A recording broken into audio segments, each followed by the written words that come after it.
the people who were walking by, they were like, "What? Dinosaurs sleep with people? What do you mean?" I know. So it sounds crazy to some people, but no, this is nice little roundtable session. You know what? I've been at speaking engagements before, but out in the parking lot talking with somebody one-on-one for an hour. You know, so this is no big deal for me. I enjoy this, but no, let me tell you something. It's part of what I was saying earlier is that we've been so conditioned to see things a certain way, and we have really kind of been brainwashed into believing that dinosaurs really went extinct 66 million years ago from some comet or asteroid that hit the Earth.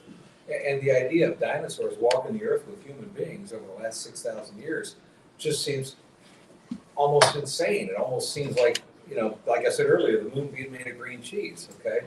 But that's because we've been so deceived into this idea of millions and billions of years. So what I want to do is I want to give you guys some evidence that shows you that dinosaurs actually really have walked the Earth with human beings over the last few thousand years. And remember, and this is an important point here, that if evolution is true, then dinosaurs went extinct 66 million years ago, okay? But according to evolution, modern humans didn't evolve until 200 to 400,000 years ago. So even if it's 400,000 years ago, that means that dinosaurs and humans should be separated by 65.6 million years.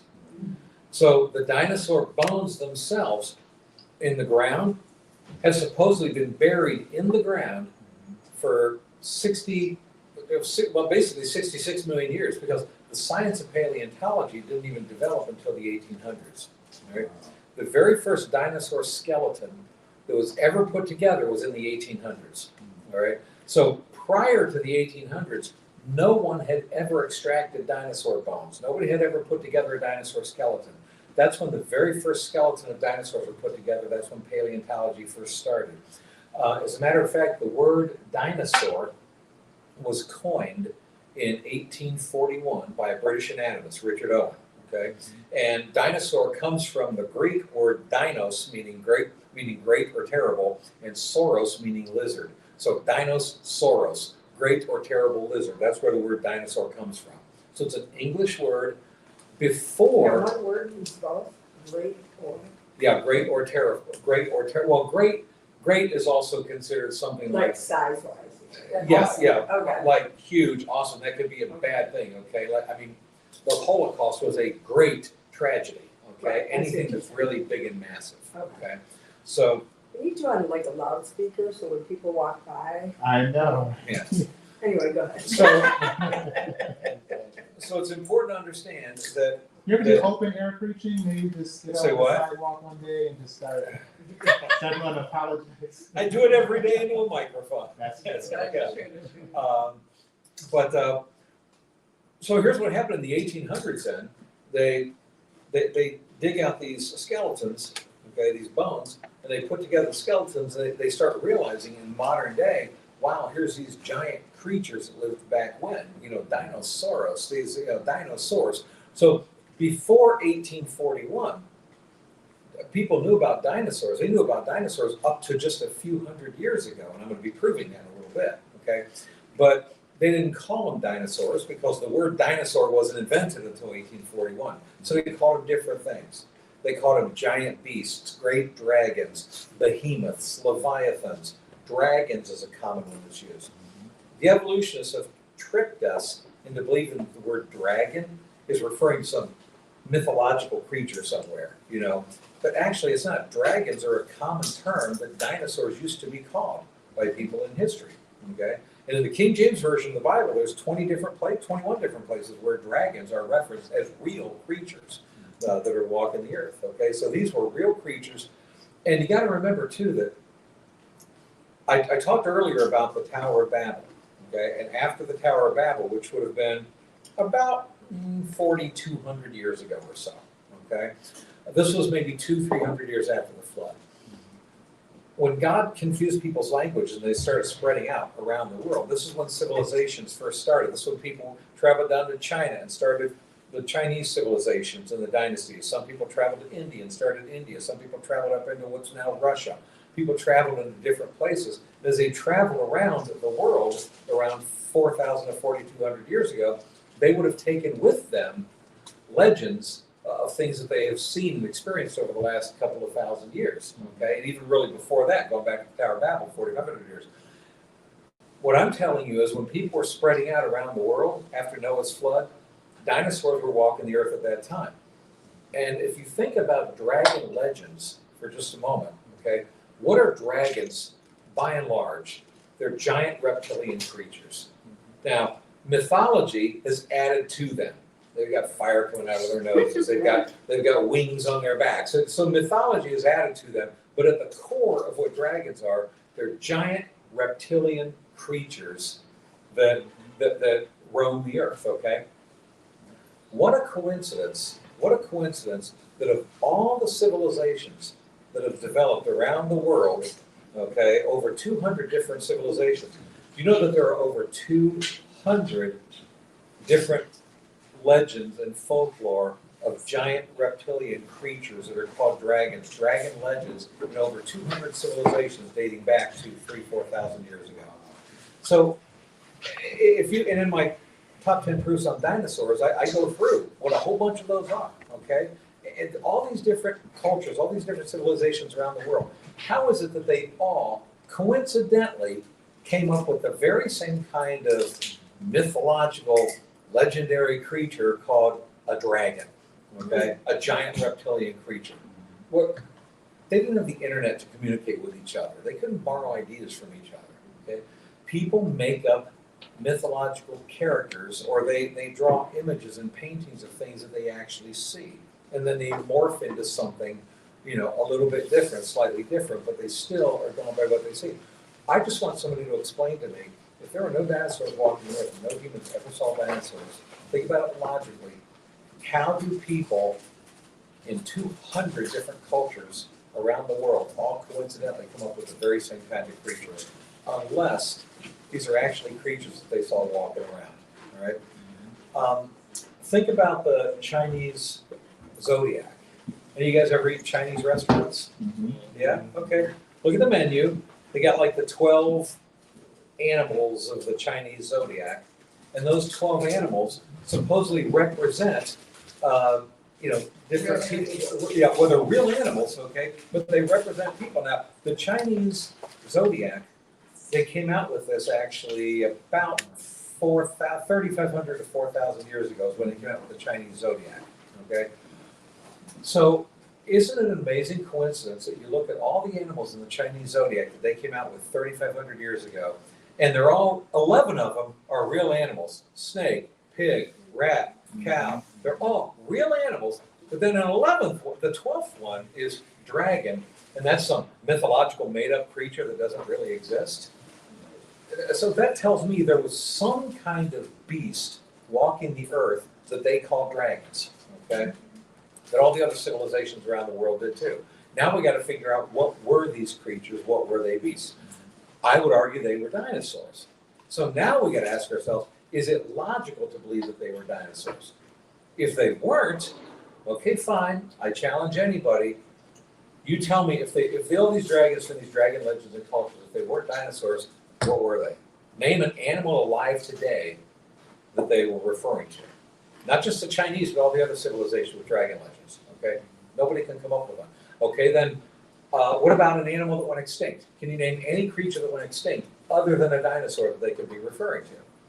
I can't think of one. So far, it just seems to me logical that it's got to be dinosaurs. Now, if that's all I had to hang my hat on, I'll be honest with you, it wouldn't be enough. I'd be like, well, okay, I don't know what the dragon legends are, but maybe 200 different cultures coincidentally came up with the same giant reptilian beast as a mythological creature. It's not likely, but okay, fine. Now, let's take that a little bit further. First of all, let's go to the book of Job, all right? Well, actually, before I even get to Job, the last flying serpent were the pterosaurs. These are the pterodactyls, okay? After the pterodactyls, there's no such thing as a flying serpent. So the evolutionists say that pterodactyls went extinct 66 million years ago. And can I just say something about the whole, a giant asteroid or meteor or comet hit the Earth and it wiped out the dinosaurs.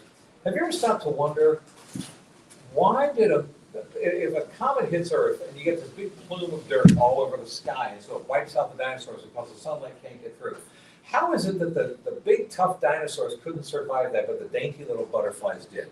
Okay. Wow. Why is it that the sea-dwelling dinosaurs didn't survive that, but the sea-dwelling whales and sharks and all the rest of them did? Okay. Why did the dinosaurs with straight legs that go down in their skeletal structure not survive, but the alligators and crocodiles supposedly did? They're reptiles too. And the evolutionists say they've been around for older than the dinosaurs. Okay? So there's some things where it's like, you don't have to be a scientist to go, hold on a minute here. There's a common sense issue here at play. Okay? But anyway, let's get back to the Bible. Pterodactyls, pterosaurs, are flying serpents.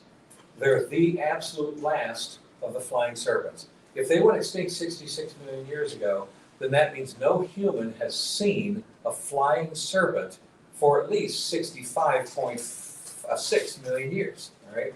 However, in Isaiah, and I can't remember where in Isaiah, I've got it written down somewhere, but in Isaiah, it talks specifically about the flying serpents. It discusses flying serpents. So how does somebody, when Isaiah is being written, how do they even know to describe a flying serpent? They shouldn't even know that they exist, because flying serpents wouldn't have been discovered until the 1800s in paleontology when that started. So how does somebody make up the idea of a flying serpent in the first place? In the book of Job, Job is probably the oldest book of the Bible, probably the first one written. And Job would have been written in the neighborhood of about 3,500 years ago, okay, somewhere in that general area. In the book of Job, you have Job chapter 40 that describes the behemoth. Now, I submit to you the behemoth is a dinosaur. Right? The evolutionists, and I hate to say this, but some of the more liberal Bible scholars say, well, evolution's true and it can't be a dinosaur, so it's got to be something else. So they say that it's either a hippopotamus or an elephant. That's what they'll argue. Okay. Well, I challenge people, read Job chapter 40, and then you tell me if an elephant or a hippopotamus fits the description of this. Because first of all, it says that the behemoth eats grass like an ox. All right, well, an ox puts its mouth straight down to the grass and eats it, okay? An elephant is the one animal that doesn't eat grass like an ox. He takes his trunk and scoops up the grass, rips it up, and then brings it up to his mouth. So nobody's going to be describing an elephant as he eats grass like an ox. Okay, nobody would. But then secondly, it says that his tail swings like a cedar tree. Now, dinosaurs have a big tail that you could describe as swinging like a cedar tree. You ever seen an elephant's tail? It looks like a wet spaghetti noodle, okay? Who's going to look at an elephant's tail, little tail, and describe that as swinging like a cedar tree? To me, that's just illogical.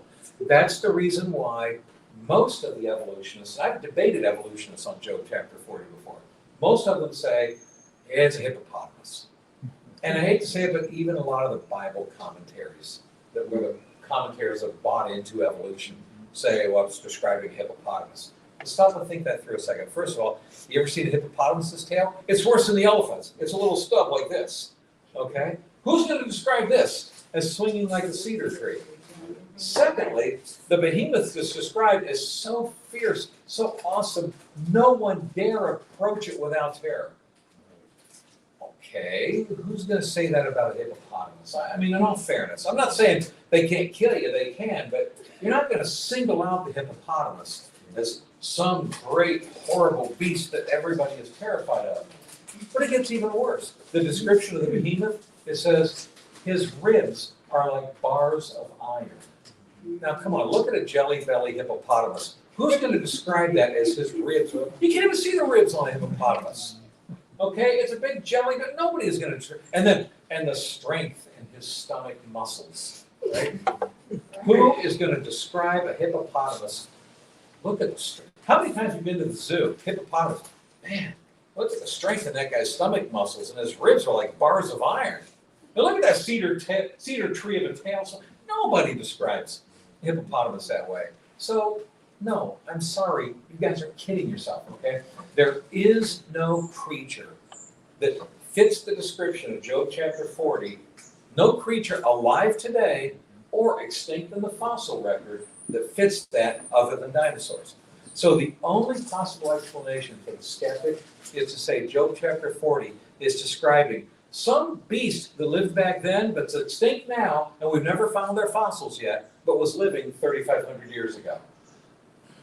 You can cling to that if you want to, but I'm just saying, let's look at this left brain logically. That doesn't make sense.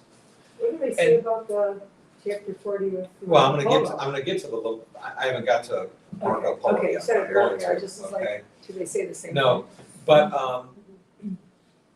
the so there's no creature that would fit. So to me, it's clearly a dinosaur. Okay. Now you get to Job chapter 41, and Job chapter 41 describes the Leviathan. Okay. Now what is a Leviathan? Well, it describes it as some giant sea-dwelling creature. Okay, who has a neck that is raised up, his head raised up, and there's power in his neck. Okay, and this Leviathan, no one can also approach this without terror. No man, nor javelin, nor spear can touch it. Okay, so it's something that fierce.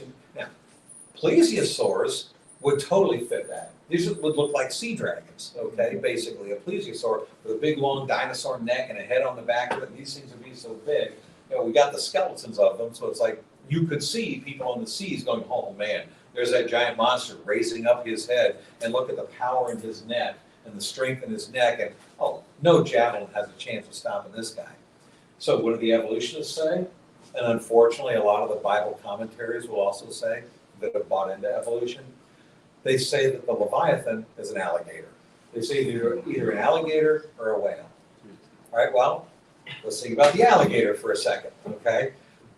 How's anybody going to describe an alligator as a beast so fierce that no one dares approach him, no javelin could approach him, no one. You got people wrestling alligators today, okay? I mean, remember the late Steve Irwin? Okay, profile hunter, crikey, okay? You think this is the first time people ever wrestled alligators? People ate alligator meat thousands of years ago. Okay, people made clothing out of alligators. They did this thousands of years ago. So nobody's going to take something that is hunted regularly, killed regularly, wrestled regularly, and then describe it as a great and terrible beast that no one dares approach and no javelin could. That's just not logical. And then just go, okay, then they go to, well, it was probably a whale. All right, if it was a whale, it specifically says its head is raised up through the strength in his neck. So, would you please tell me what a whale's neck looks like? I'm just kind of curious. A whale doesn't have a neck. Okay.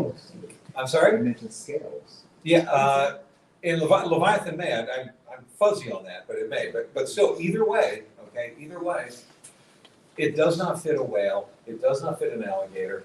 Nobody's going to be describing an alligator or a whale that way. So they're describing some creature in the sea, all right? If it's not a plesiosaur, one of the pterosaurs, I mean, one of the sea-dwelling creatures, dragons, or whatever, then what was it?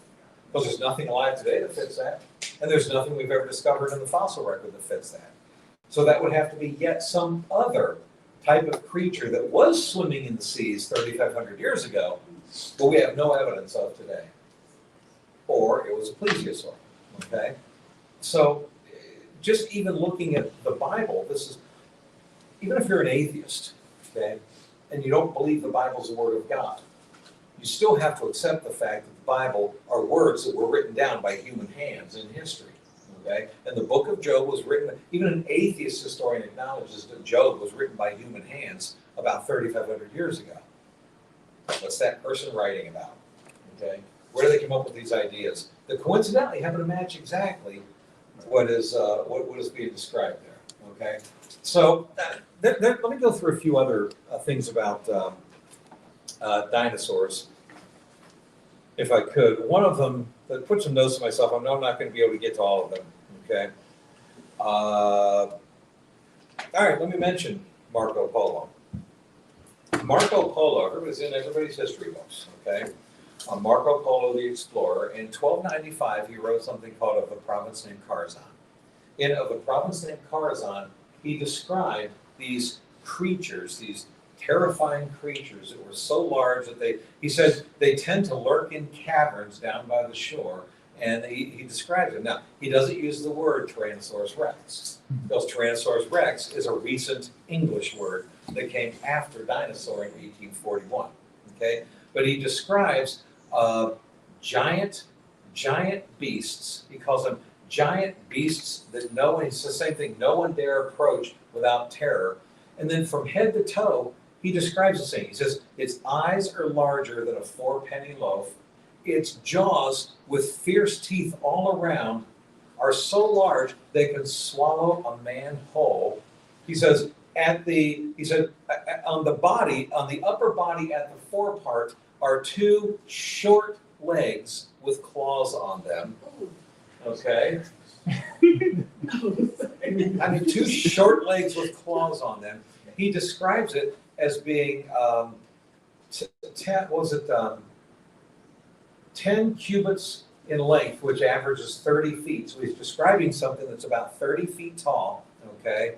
And he said that by their vast weight, they leave a deep impression in the sand. And then he describes the impression that the tail leaves. He said it looks as though a heavy beam had been drawn through the sand. Now, this is Marco Polo describing what he saw in India, okay? And by the way, India happens to be a place where a lot of the T-Rexes tended to live, because there's a lot of writings from India that describe specifically things like T-Rexes and other dinosaurs, all right? But if Marco Polo was not describing a Tyrannosaurus Rex, he didn't use the words Tyrannosaurus Rex, okay? This is actual history. This isn't, some mythology somebody's writing, okay? Because Marco Polo describes all the other animals that he sees. He describes the bulls, he describes the snakes, he describes the lizards, he describes the alligators, he describes a whole lot of different animals that he saw in his travels. And this is the fiercest of all the animals that he's described, okay? I just want some evolutionists to tell me what he's describing, right? Because it's nothing alive today. It's nothing in the fossil record except the T-Rex. So if we remove the T-Rex, what from the fossil record is it? If we remove dinosaurs, what is it? And why would we describe all these other animals that we know exist? And then make up a fake one. That, right. Yeah. And why did they leave it out? And there's a reason why, schools, I'll tell you right now, schools and colleges, you're never going to find a college anywhere that in any of the writings of Marco Polo will include chapter 40 of the province named Kharazan, because chapter 40 is where he describes all of this, okay? So it's just like, good, but this is the stuff that's censored from people, that people don't get this information, so they're like, oh, come on, T-Rex walking with humans? Yes, okay, they did. Now, it's not just Marco Polo. Pliny the Elder, I wish I had the actual paper here, I don't. I wish I would have brought it, okay? Pliny the Elder was a 1st century Roman historian, okay? He lived during the 1st century, same time as Jesus, the disciples, okay? Roman historian, and he actually wrote the famous natural history book. Now, he was not a fictional writer. Pliny the Elder wrote specifically, he was also a military leader and such, and he wrote in his annals of history, he wrote all the different kind of animals, and he wrote about each of the different types of animals, all real-life animals. Every single animal that he writes about are actual real-life animals, according to the evolutionists, except one, that he made up, okay? And these are the, as he called them, giant reptilian beasts who are so powerful that they kill elephants, he said, okay? Kill elephants, all right? And he said, and their mouths are so large they can swallow a bull whole, all right? His words. So that they can swallow a bull whole. He said one of them measured 130 feet in length, okay? Now, again, he didn't use the words like brachiosaur or T-Rex or anything like that, but I just want to know, all right, if these aren't dinosaurs that Pliny the Elder is talking about, What is he referring to? And why, of his, I think he wrote 8 different volumes, and it's one of the most famous collection of history writings from 2,000 years ago, at the time of Jesus, okay? Why did he admit every single animal is a real animal, except one that he decided to make up and lie about? And actually, he wrote about it in multiple places, okay? Because there are some of them that are so big that they could swallow a bull whole. There's others that are just so large that they're 130 feet in length. I think he's probably talking about the brachiosaur for one, the T-Rex for another, okay? And Can this is I- like in the Middle East area? Oh, no, this is the Roman Empire. This is the Roman Empire, yeah. Which, by the way, there are all kinds of things in the Roman Empire that I don't have time to get into today that they describe, okay? Giant creatures, the Romans themselves. I'm talking about actual history, Roman history. Writing about, by the way, the Romans, okay? The Romans trying to stop with their spears these giant flying serpents. Okay? Last flying serpent was a pterodactyl. So did they go extinct 66 million years ago? I don't think so. All right. But I'm just saying, can I prove that Marco Polo or Pliny the Elder are talking about dinosaurs? Technically, no. Technically, I can't prove that. But if I'm going to believe that they're just making up mythological creatures and every single other animal they describe are real animals, to me that's just not logical. It's just not. Okay.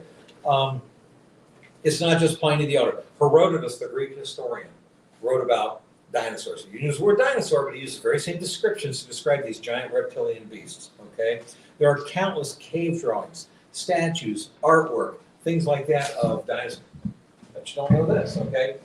There are places around the world that you can go to that you can see from 1,000 years ago, 2,000 years ago, 3,000 years ago, people painting drawings and paintings of dinosaurs that look identical to what you see in Jurassic Park movies, okay?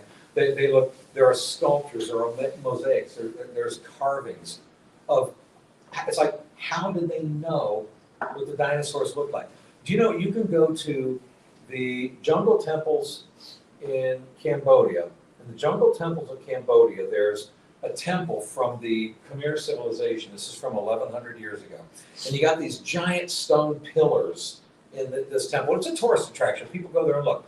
And these were carved 1,100 years ago. And there's these big carvings of different animals. And there's every single carving is a real animal. Every single one, except one. There's one carving that's a stegosaurus. Plates on his back and everything. Okay? How did they know what a stegosaurus looked like 1,100 years ago? And there's no chance that someone just made this up recently and placed it there? No, not at all. They don't even make that claim. I mean, evolutionists don't even make that claim. They say that's just a mythological creature they decided to create that just coincidentally looks just like a stegosaurus. I'm not kidding. Trust me, I've debated these people on this, okay? They say that, I'll tell you a debate I had one time with this evolutionist, okay, on my show. And we were talking about cave drawings of dinosaurs. There's cave drawings from 2,000 to 3,000 years ago, and that are just like dinosaurs, okay? And we know verifiably that it's from 2,000 or 3,000. Oh, yes, absolutely. Even the evolutionists don't deny that, okay? Now, sometimes they say that it's actually older than that. They'll say it's like 10 or 12,000 years ago. No, it's actually just 3,000 or 4,000 years ago. But either way, it's not 66 million years ago, okay? So they acknowledge that human beings painted that, okay? So this one evolutionist I was debating on my show, I said to him, you know, if you see a cave drawing of a dinosaur, it's and next to that cave drawing of the dinosaur are cave paintings of buffalo and sheep and alligators and birds and dinosaurs. It seems to me that he's painting what he saw, right? And the evolutionist said he thought he had me good on this one because he did a gotcha with me. He said, well, let me ask you something, Bob. He said, if you found a cave drawing and a cave painting, and the cave painting was a 7-headed monster with just cyclops, single eye in each head, would you consider that proof that that creature walked the earth? You know? And I said, no, I wouldn't. I said, however, if paleontologists dug in the ground and found the actual skeletons of a 7-headed cyclops monster, and we knew that one actually walked the earth at one time for real because we got his bones, then I would think that that monster lived at the same time somebody saw him and painted him on the wall. I wouldn't think that that monster lived 66 million years ago, and this guy with his imagination happened to come up with something that coincidentally looked like something that had been buried to the naked eye for 66 million years.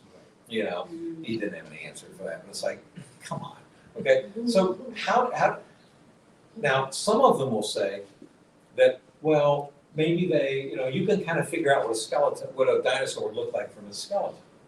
But that's where I have to go back. That's why I started out by explaining that the science of paleontology didn't develop until the 1800s. Right. And you know how you get a dinosaur skeleton? They don't, paleontologists don't walk along the road and see an entire skeleton of a stegosaurus intact laying there on the ground and all the bones in the proper place, okay? That's not how they're found.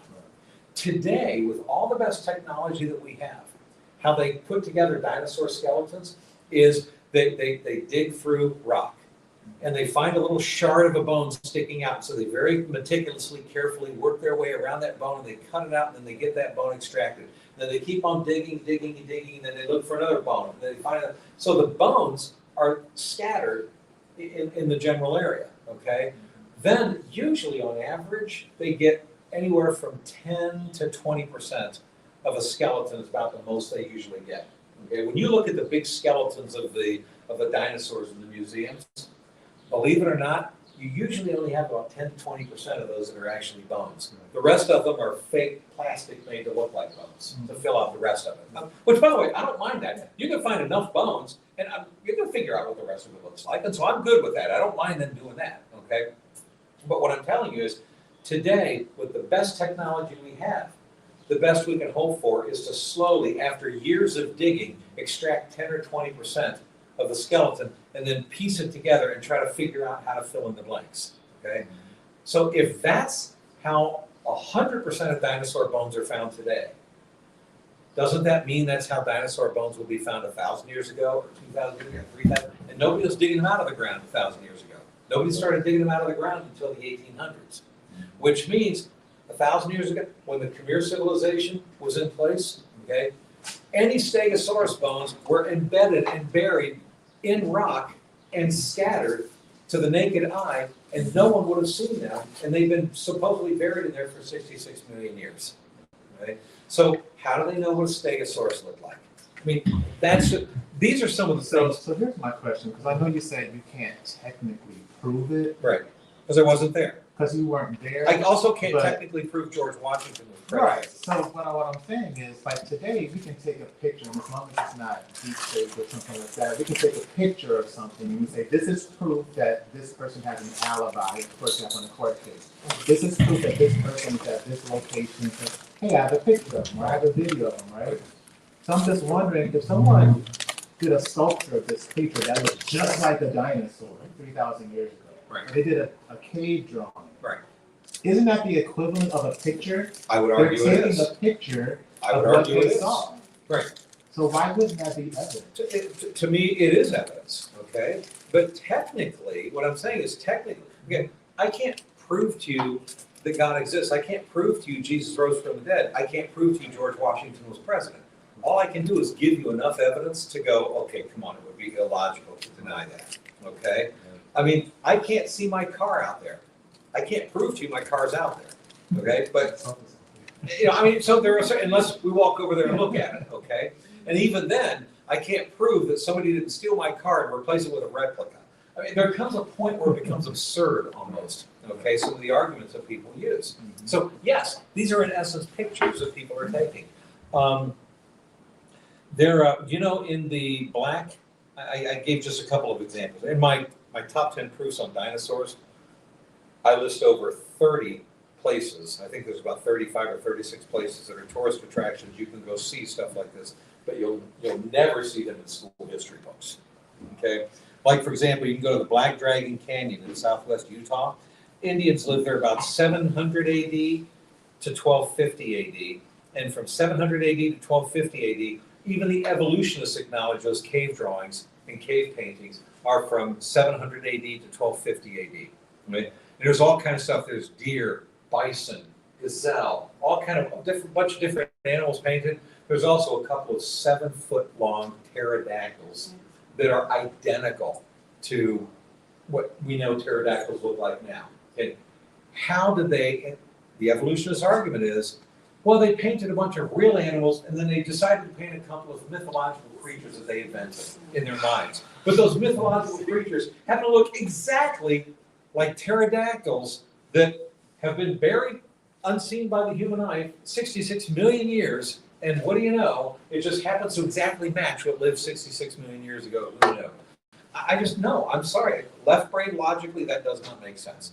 It makes more sense if those Indians were painting creatures that they saw, including pterodactyls. Okay? They were, in fact, flying around. And this is just a few hundred years ago. In the Gorazanzi Hills in Zimbabwe, you got this ancient set of cave paintings from 1500 BC, and you can see the elephant, the hippo, the giraffe, and an exact brachiosaur. Okay, like one of the brontosaurus kind of things. It's like you just look at it. It's 1500 years. Actually, this is 1500 BC, so 3,500 years ago. But again, the argument is, well, they just made up a mythological creature. So they did real giraffes, okay, and real hippos and real elephants, and then made up some mythological creature that just happened to be looking exactly like a brachiosaur. And little did we know, for 66 million years ago, a creature that looked identical to that existed, but we didn't know it because the bones have been buried in the ground for 66 million years. What a coincidence. That does not make logical sense to me. And this isn't creationist propaganda. This is actual real history. You can go see these. You can go to the Gorazanzi Hills in Zimbabwe and you can look at these yourself. The evolutionists don't claim that this is fraud, that somebody just recently painted that. They know this is from about 1500 BC. They just say, well, no, they didn't draw dinosaurs. They just they made up some other creature. Do you know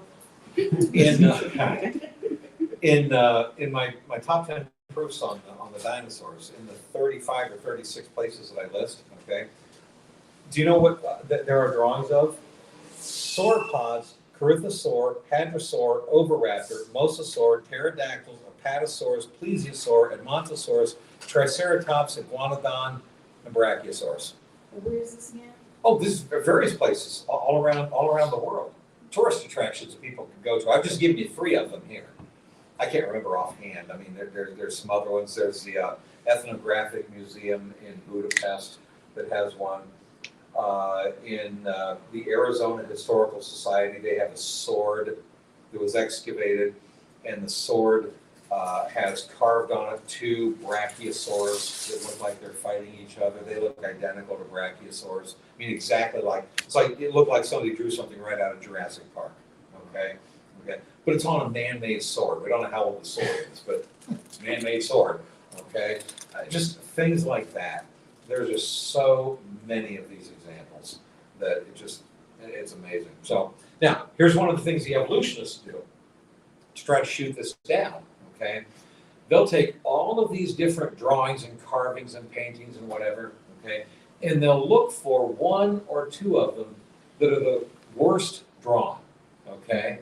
And the ones that are the worst drawn, because if I ask one of you guys right now, draw for me a brontosaurus, brachiosaur kind of thing, unless you're a great artist, it's probably going to be like, oh, you got the head is wrong, or the neck isn't long enough, or his legs are too skinny, or something like that. Okay. First of all, we would have to look it up on Google and try to copy it.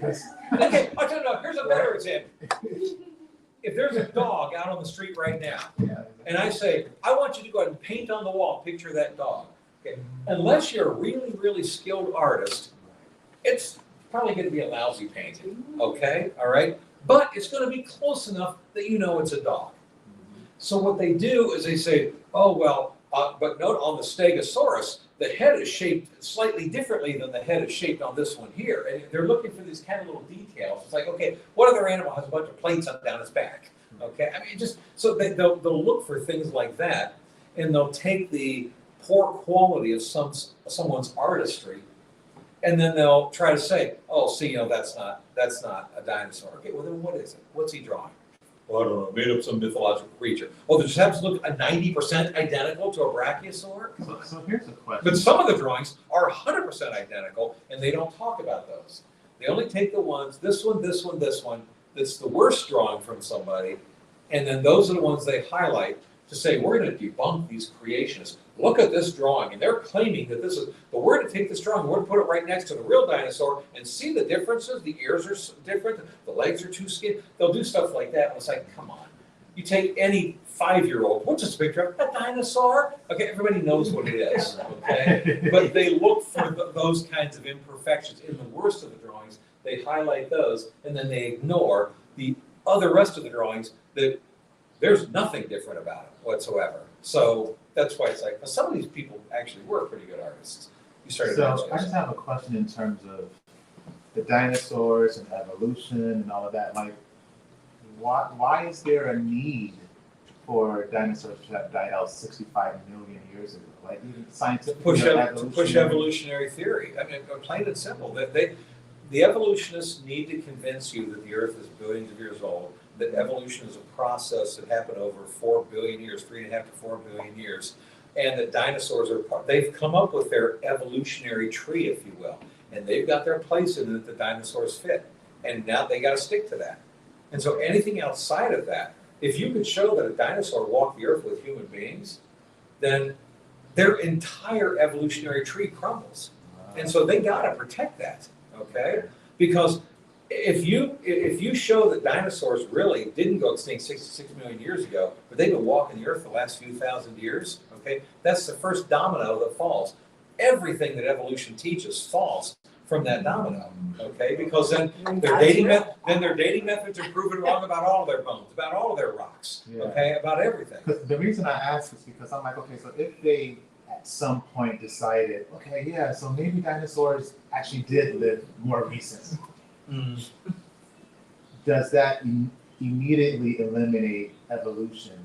Or is it like they can say, well, evolution still exists, but they would argue that we acknowledge there's more like it's more like a recent species that died out. Yeah, that happens to coincidentally look exactly like, Right. No, You know what I'm saying? Like, are they able to somehow they would still not give up on salvage- evolution. They would not. Will they be able to salvage evolution if they were to Not acknowledge logically. that dinosaurs were- Not logically and intellectually, Or that okay? make up something like that equilibrium thing.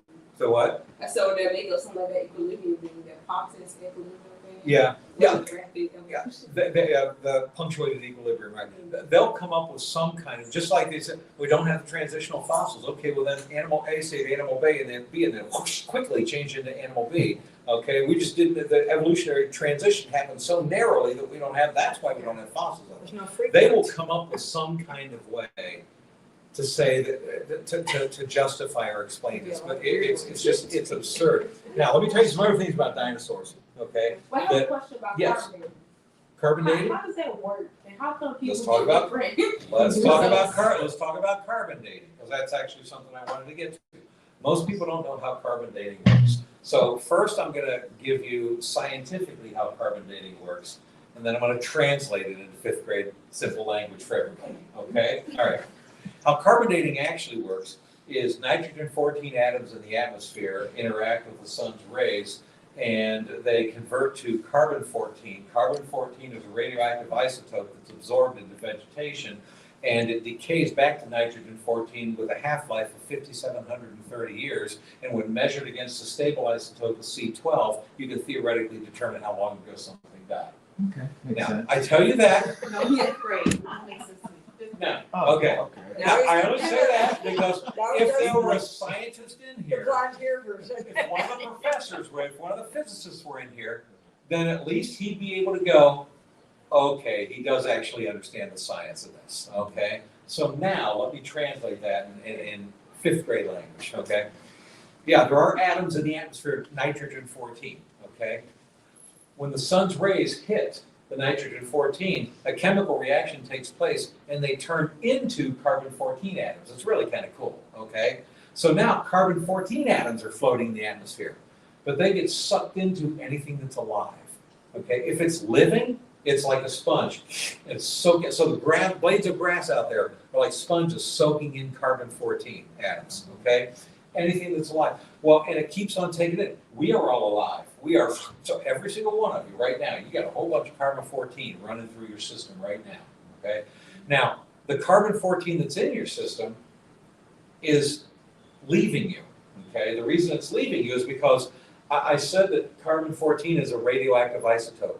Radioactive is nothing more than a fancy way of saying unstable. In other words, that carbon-14 atom is shaky and it's going to turn back into nitrogen-14. So it only stays carbon-14 temporarily, okay? So the carbon-14 that's in you is only temporarily going to stay carbon-14. It's going to turn into nitrogen-14 and leave your body, okay? So that's why you're losing carbon-14. But since you're alive, you keep taking in more. So you're maintaining your levels of carbon-14. Same thing with a grade of grass, a tree, anything else. However, when something dies, it keeps on losing carbon-14, but now it's dead, it's not taking in anymore. So when something dies, it's slowly losing carbon-14, okay? You want to sound impressive to one of your friends, you see a dead skunk on the side of the road, say, see that thing? It's got less C14 in it now than it did yesterday, okay? It's losing carbon-14. How long is it going to take when something dies until there's no carbon-14 left in it? Okay. This is something the evolutionists and the creationists both agree on. The rate with which something loses carbon-14 means that it would run empty in about 100,000 years, okay? So if something dies, okay, we'll say it fossilizes, all right? It's going to keep, this table, this used to be a tree, okay? This used to be a tree. We could carbon date this right now. It would still have carbon-14 in it, but it would have less than it did when the tree was alive, okay? But tomorrow, this is going to have less carbon-14 in it than it has now. You don't see it, but carbon-14 is slowly leaving us. In 100,000 years, there will be no measurable C14 left in this. That's pretty much when the bucket runs empty, okay? Any evolutionist will tell you that. And that's something that's true. You can measure the speed that it goes down.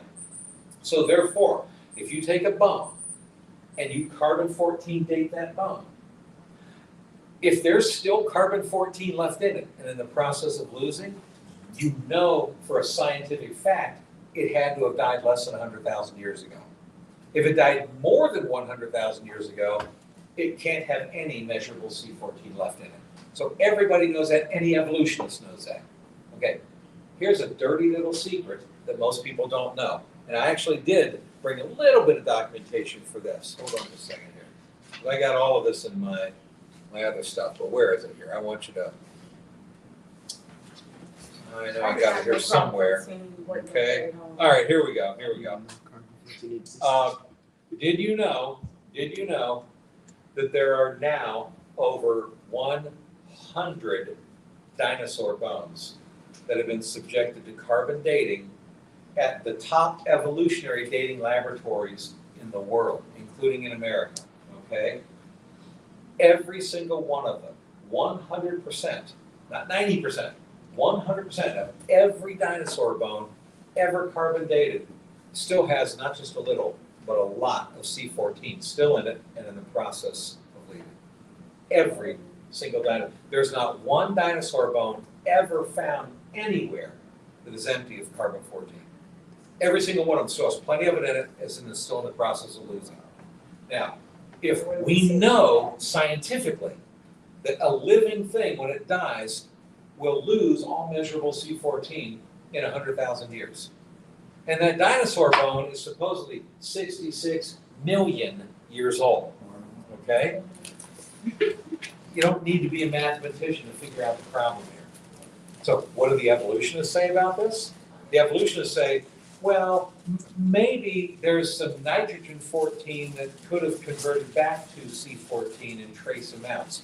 Or maybe there was some tree roots and some C14 leached from the tree root into the fossilized bone. Okay, first of all, that is extremely rare, all right? And even if that did happen, that would be such a tiny trace amount. That's all it would ever be. There's no way it would be still half full of C14, 2/3 full of C14, and in the process of draining out. But what I just now told you, you will never read that in any school science books So or physics how do books. you know what the original amount of C14 was? You actually really don't. You actually really don't. So Because how are they able that, to that, measure po- that, this? well, that poses another issue. Let me tell you about that in a second. But before I do, I did give you just a couple of, I did write down here, for example, on August 10th of 1990, you had the fossilized bones of a 30-foot-long Acrocanthosaurus dinosaur and a 30-foot-long Allosaurus dinosaur, and they were carbon dated at 3 different evolutionary dating laboratories, including the National Academy of Sciences facilities itself, okay? And this is documented August 10th, 1990. You can look it up yourself. It's public information, okay? And in those, all of those dinosaur bones, once again, dated with plenty of measurable C14 in them, okay? PLOS One is the peer-reviewed science journal for the public library, Pro Evolution, April 29th, 2011.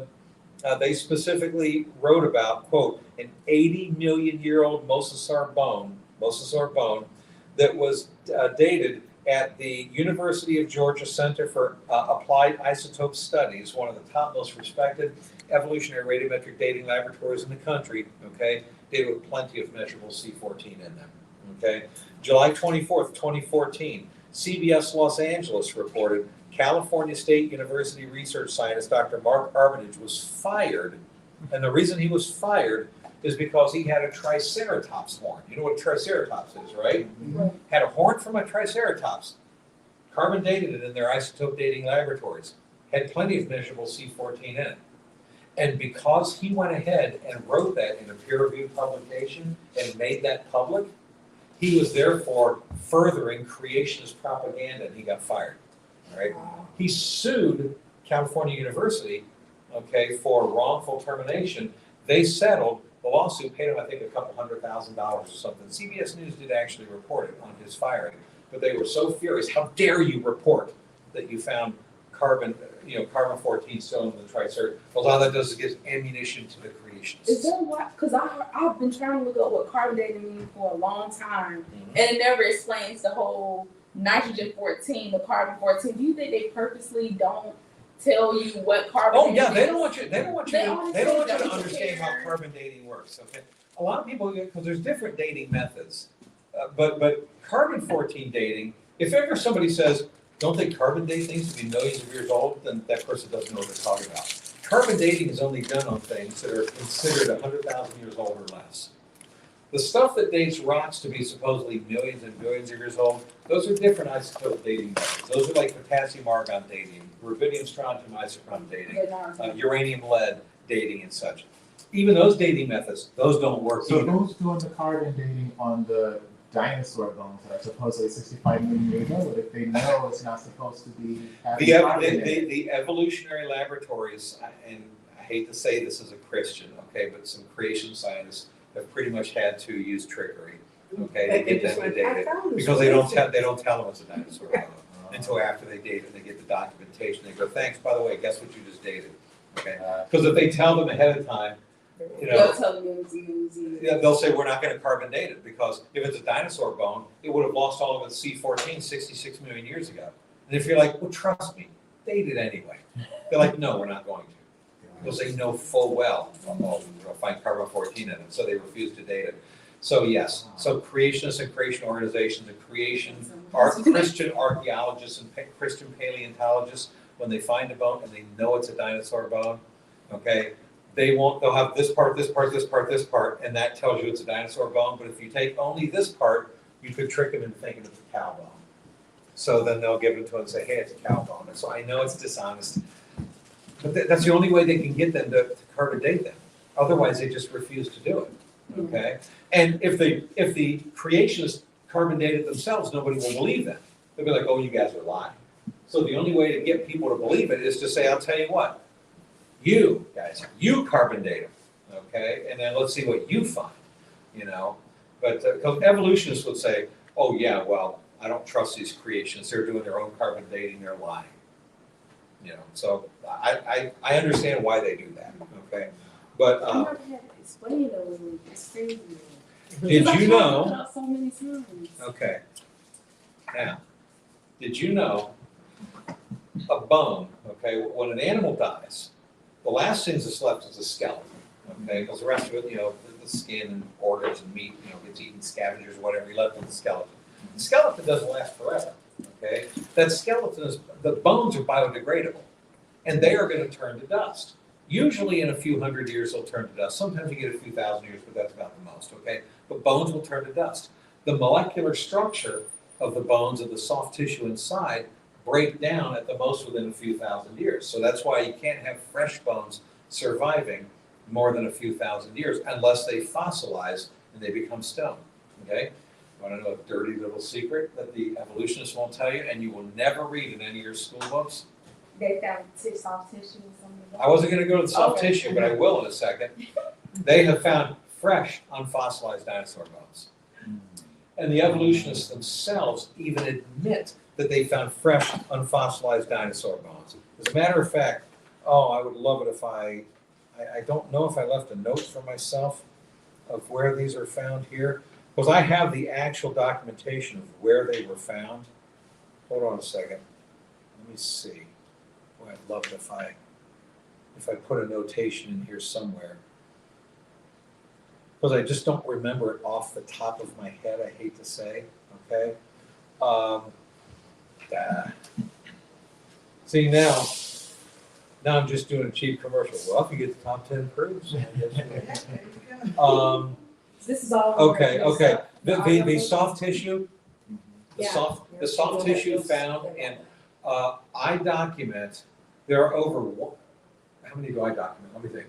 I document 24 different, and they're in my top 10 proofs on dinosaurs, 24 peer-reviewed evolution science journals where they admit to each other, here's the soft tissue found inside, okay? As far as the fresh dinosaur bones, one of them is in the Geologic Society of America, and I can't remember the volume, but I cite, here's the date, here's the volume number, here's the page number. Another one is in the journal Science, okay, here's the page number, here's the date, here's whatever. These are peer-reviewed publications of the evolutionists themselves admitting here are fresh, unfossilized dinosaur bones that have been found, okay? One of the evolutionists even says, if you didn't know this was a dinosaur bone, you would think it was a cow bone. So they know that these bones have survived supposedly 66 million years without biodegrading. Well, I'm sorry, that's just not possible. Their argument is, well, maybe they were frozen, and since they were frozen, somehow they were able to stay alive. No, even in ice you have oxygen, and oxygen, it will oxidize the bones and it'll cause them to break down. So it'll slow down the rate of decay, but even frozen you can't let them survive. They're not going to survive more than 10,000 years, okay? And we're talking about 66 million years supposedly. The soft tissue, oh yeah, they found over 100 bones now broken open with soft tissue inside. As a matter of fact, it all started in 1995. Mary Schweitzer, one of the top evolutionary paleontologists in the world, she was transporting a T-Rex bone. And they accidentally broke the T-Rex bone. And inside was soft, it was gooey, soft tissue, ligaments, blood vessels inside, still soft. And they're like, wait a minute, soft tissue breaks down at the molecular level in a few hundred years, a few thousand years at the absolute most. How is it still soft inside? So since then, they started breaking open more dinosaur bones. And their findings, I document over 100 of peer-reviewed, this is 24 of them, peer-reviewed publications where the scientists admit to each other, yep, here's one. One of them was a little toe bone. One of them was just a rib, still soft tissue inside, okay? And I give you the name of the publication, the date, okay, what page, where you can go look it up. It's public information. I've just done all the research and legwork, and if anybody wants to check my facts, go ahead, okay? So to me, and I know you have a lot more information to go through, but to me, just as a Christian, let alone as a pastor, seeing kind of the spiritual side of this, it seems to me with all this evidence and the cave drawings and the sculptures and the bones and the carbon dating, it just seems like there is almost an intentional deception going on. Like It's absolutely they're intentional. intentionally trying to, when I say they, I mean spiritually, since because we wrestle not against flesh and blood, right?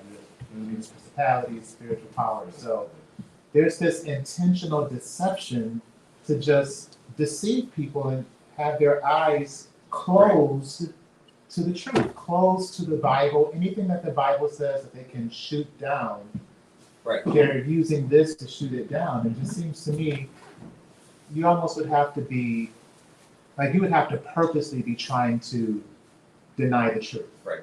And I think that they desperately do not want biblical creation to be true, okay? And they've brainwashed themselves into being convinced that, of course, the earth is big, of course, evolution is true. So they see this kind of stuff as it's just a bunch of crazy creationist nonsense. I'm not going to waste my time proving the earth isn't flat.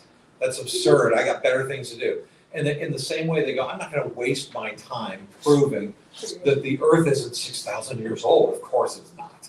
You know, the dinosaurs didn't live with man. Of course they didn't.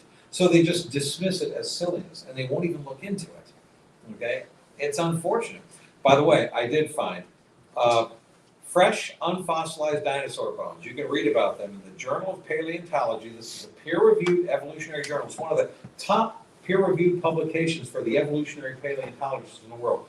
The Journal of Paleontology, Volume 61, Number 1, 1986-87 edition, on pages 198 to 200, where the evolutionists admit to each other the fresh, unfossilized dinosaur bones. Okay? Probably one of the top, most respected peer-reviewed science journals in the entire world for evolutionists is the journal Science. Okay? And Science reported on December 4th, 1993, on pages 2020 to 2023, about the duck-billed dinosaur found in Montana, the dinosaur skeletons that were fresh, unfossilized bones. Okay? The Geological Society of America reported this in 1985 in volume 17, page 548. Okay? And how long ago did they say the last ice age was? If they're trying to use the whole frozen thing? Yeah. Well, that's a big problem for them too, because they say that the last ice age was somewhere around what was just a few million years ago, but tens of millions of years after the dinosaurs went extinct. Okay? Interesting. So you have to ask them why. Oh, which, by the way, do you know what's found where these fresh dinosaur bones was found? Do you know what's found actually above those dinosaurs? Okay, fossilized tropical plants and such. Okay, which means after those dinosaurs lived, there was tropical warm weather. So much for they stayed frozen for 66 million years. The 66 million years wouldn't keep them from breaking down anyway. The soft tissue issue has been reported by CNN, Associated Press, 60 Minutes, Smithsonian.com in May 2006. There's now over 100 documented cases in peer-reviewed science journals. I personally document 24 of them. Okay, that's So like how that. did evolutionists explain this again? You're not going to believe this. This is their argument, and I've argued with them on this, and it's like, come on, okay? Their argument is this. Since there's, in fossilized bones, there's iron content. You always have a certain measure of iron content because they've been exposed to oxygen, and being exposed to oxygen, you have minerals and rocks that are making up the fossils, and then you got the soft tissue inside, okay? Well, since minerals and rocks are by definition, minerals and rocks, they become oxidized by oxygen, okay? And it produces a kind of rust almost, all right? And so there's an iron that builds up in there. Well, since iron builds up, here's what they say. Well, we didn't know this, but apparently iron is able to preserve soft tissue for 66 million years. So they therefore will now put in the books that we've learned something new about iron. It serves as a preservative, and it can preserve soft tissue for 66 million years. Even though some of the bones that have soft tissue in them, one of the bones is supposedly a 193 million year old dinosaur. So apparently iron in a bone can keep soft tissue from breaking down at the molecular level for 193 million years. Which of course can't be proven. So what are they basing that on? They are basing that on the assumption that, here's what they say, since we know dinosaurs went extinct 66 million years ago, since we know this dinosaur bone is 193 million years old, and since we also know there's still soft tissue inside, therefore the iron content must preserve the tissue. We've therefore proven the iron content preserves the tissue, because we know the bone is 193. It's like that science teacher that said, this is a fossil and this is not. You know why? Because we know that's 40 million years old and we know that's not. No, you don't know that. Okay? So is there any corroborating evidence to say that iron is a preservative? No, there is none. There's absolutely none. There is no, and unfortunately, we need 1,000 years to prove this, okay? But take some iron content, put some soft tissue next to it, okay, and then watch it for 1,000 years to see if that doesn't break down at the molecular level. I guarantee you it's going to, okay? So, but that's the story that they're clinging to now. At some point, if Jesus takes too long to come back, at some point, they're going to be able to measure the molecular breakdown. They're going to be like, iron does not serve as a preservative, and then they'll just have to come up with some other So how do excuse. they explain the other dinosaur bones that don't have soft tissue on the inside? Yeah, because when they have iron too. Yeah, but it just didn't preserve, yeah, I guess it So didn't how is preserve it how there. is it the iron preserves in some cases and not in other cases? Don't know. They probably mix it. I don't know. I mean, I haven't asked them that question, but That's a they good would, question. it's a good question, but they'd probably say, well, because depending on the conditions and how they were buried and whatever, this one was preserved better. There's certain conditions that are going to help the iron preserve it better than others are, or whatever. It's like, come on. I mean, if you showed me a bone that supposedly had soft tissue and it supposedly after 100,000 years, I'd say, come on, that's not logical. But after 1,000,000 years, let alone 193 million years, it really is crazy. So, I have a question. Sure. How long have you been doing this research, and like, how did your methodologies change over time? Because I mean, I've been watching Answers in Genesis, I've been to Creation Museum, I've been to Noah's Ark, but some of the stuff that you're saying is just like you need to give a talk there. Like, for real. did you I guys? did ask Ken Ham to have him come out. Yeah, I mean, I know Ken Ham from Answers in Genesis is the founder of it, and he's got the Creation Museum in Kentucky and the Ark Encounter and Yeah. whatever. And we got to go there free, remember? I know. Last time we went for free, because I mentioned on my show that we were going on vacation. Terry and her husband Kurt and me and my wife, and we're going down to the Creation Museum, and we're taking a few of my kids, and so I happened to mention it on the show that, yeah, I'm going to be on vacation next week, we're going down to the Creation Museum or whatever. Well, somebody had heard that, and it ended up getting to Ken Ham, and then I get an email a couple days later from Ken's assistant saying, Ken found out through the grapevine that you're planning on coming down here. And he's like, We got, we got your tickets for free. Don't be buying tickets. Ken was like, no, you don't charge him tickets. It's like, oh, well, that's nice. Someone's got a friend named Andrew. yeah. So I'm like, okay, well, all right, I'll take it for free. But no, did you guys see the debate he did with Bill Nye the Science Guy? Yes, he killed Bill. First of all, Bill Nye don't know anything. He's just an engineer. Actually, That I don't does think he does it. You You know would what? kill I was actually frustrated with that debate because you know what? I thought I didn't think Ken Ham did a good job. You didn't think so? No. He did. I Wait, really didn't. if you probably not. That's what I'm saying. Like, you need to speak at the Creation Museum because you just on another level. But Bill Nye, he was just like, oh, You know what? He didn't just No, know. They wanted to come, but they The only issue that I had with Ken, and I like Ken, I really do. I'm on my show all the time, and so he's a great guy. But in apologetics, there's something called presuppositional apologetics and classical or evidentialist apologetics. Okay, and I know I'm not getting all academic now, but the classical or evidentiary apologetics, that's the kind of apologist I am. Okay, and that's the one who says, let's just look at the evidence and let's determine what's the most logical thing to believe. Okay, the presuppositionalist, they tend to look at everything through the lens of Scripture, and they debate that way. And so, if you, like, for example, if you go to the Creation Museum, there's some scientific evidence there, but one of the things is like, it'll say, okay, what is the evidence that dinosaurs lived with man? Then you look to see what the answer is, and the answer is, because in Genesis it says that on day 6, God created that, it's like, okay, that's the answer if I'm debating a fellow Christian, but that's not the answer if I'm debating an atheist, And so that's why, when Bill Nye the Science Guy, he brought up some things, like he brought up ice cores. I had to explain ice cores that have 800,000 annual layers. And how do you explain tree rings that have over 10,000 tree rings in them? Okay? You know? I have heard that before. And he brought that up, okay? And Ken Ham, oh, come on, Ken. He didn't answer those questions. Maybe he didn't know the answer to them, I don't know. But just so you know, the very next day, I called my producer and I said, invite Bill Nye to come on my show and debate me for an hour. We invited him 7 times. He said no all 7 times. Okay, whatever.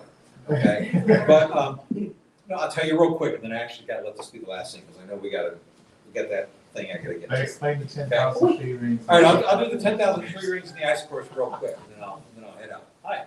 All of these publications, they're in Top the 10 auto, first. you name them. Okay. This is my husband. Hi, how are you? Good to meet you. Okay. I'll tell you about Carpenter. Okay.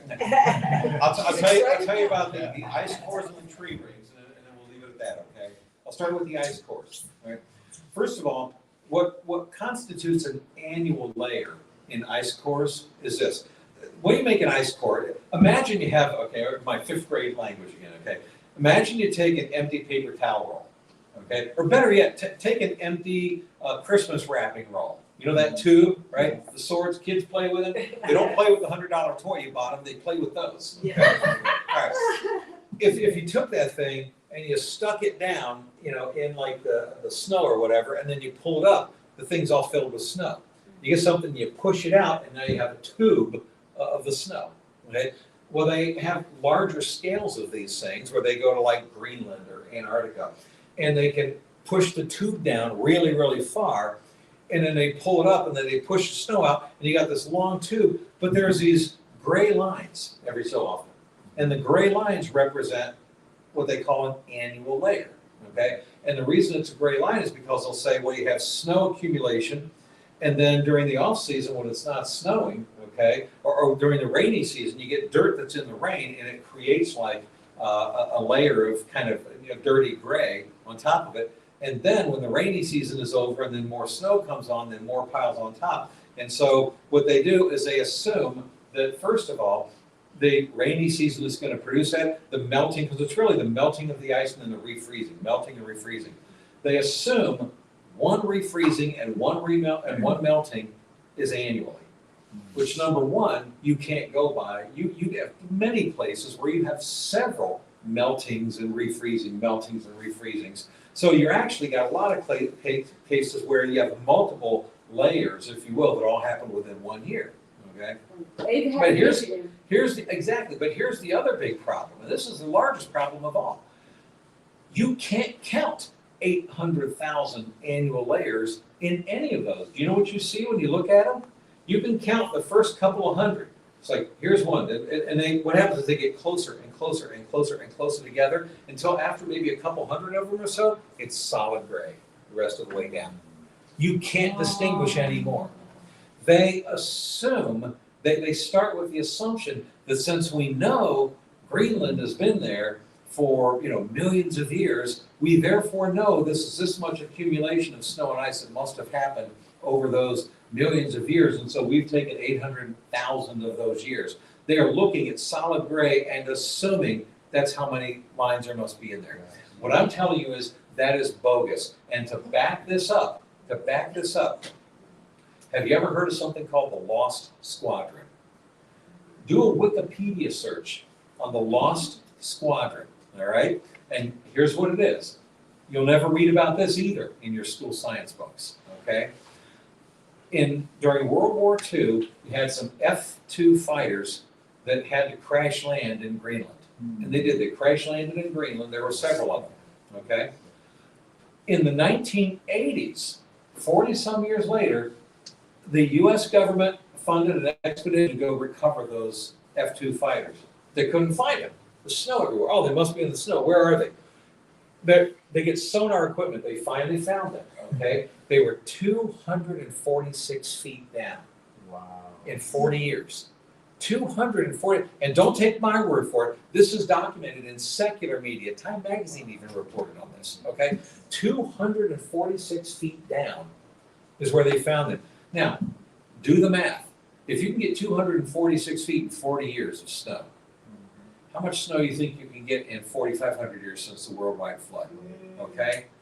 How much snow should there be in 800,000 years? Come on, okay? You know, so it just, all right, tree rings. Let me tell you tree rings. Tree rings. Okay, first of all, it's not true. I'd love to have Bill Nye on, because I would say, Bill, you tell me who counted 10,000 tree rings in a tree. Because no one has ever done that. It is a lie. So why does he say there are trees with 10,000 tree rings in them?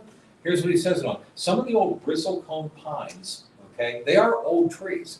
And they're probably the oldest trees. And they probably go back pretty close to the time of the, shortly after the flood.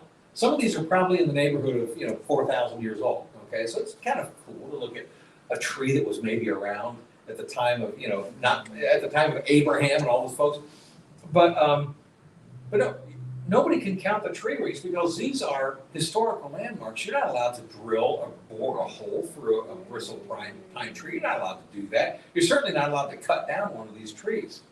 No one has any clue how many rings are in any of those bristlecone pine trees. They are guessing. How they guess is by their flawed carbon dating. Because even though I explained to you how carbon dating works, okay, that things over 100,000 years old or whatever, there's also a lot of problems with carbon dating that you don't know how much carbon you started out to begin with, okay? And you don't know the rate of decay, how it might fluctuate depending on environmental conditions and such. So it's not a constant decay rate, but the evolutionists assume it is.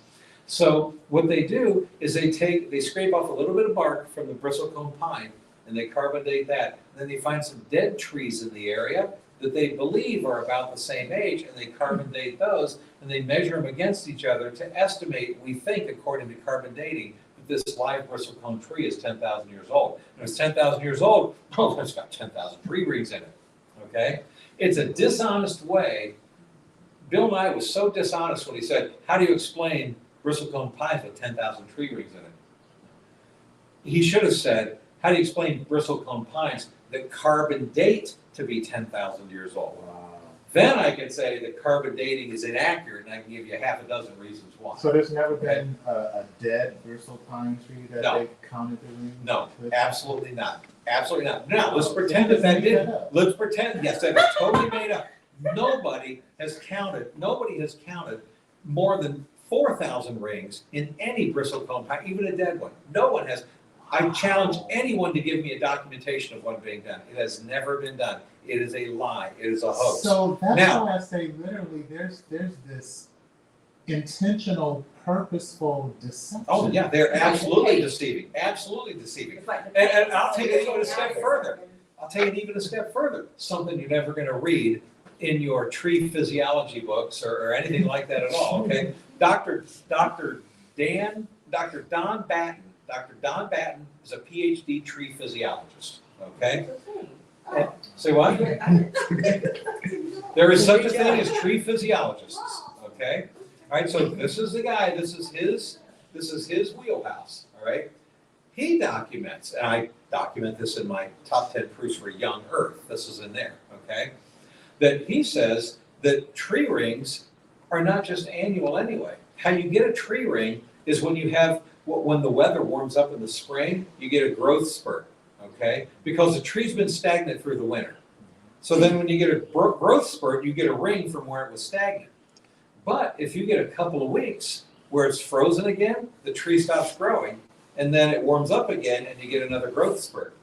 Dr. Batten confirms that trees can grow up to 5 rings a year, okay? So you can cut down a tree that is only 100 years old, and it can have 300 or 400 tree rings in it. So you actually can't date a tree by the tree rings because you don't know how many fluctuations of growth spurts there were in any given year. And Bill Nye didn't know this? I think he does know this. I think he does know this, and he's a lying weasel. That's why he won't come on shows like mine and debate. Okay?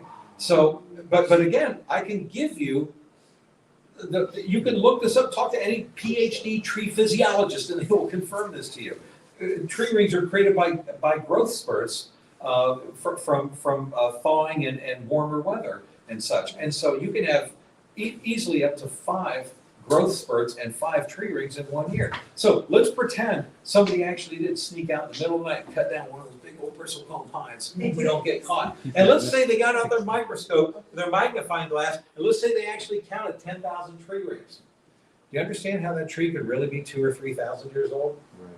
Certainly could be 4,000 years old and have 10,000 tree rings, and no one's even counted 10,000 tree rings. And that's if they actually did someday. See, that's what you have to think. Anytime you're told stuff about evolution, you have to be thinking to yourself, I wonder what they're not telling me. I wonder what other part of the story is being left out. Just like I talked about this morning with the lawyers in the courtroom. You're sitting on a jury. I don't care how good the prosecutor's arguments are against that defendant. Before you start giving the defendant stink eye, you have to think, I wonder what bits of evidence the prosecutor's conveniently not telling me that the defense attorney is going to let me know. This is going to change the way I look at that defendant, okay? That's what you got to know in academia. I hate to say it, but they are giving you bits and pieces of stuff to make it look like a certain way, and they are censoring the rest of the evidence, okay? So, Are you on iHeartRadio?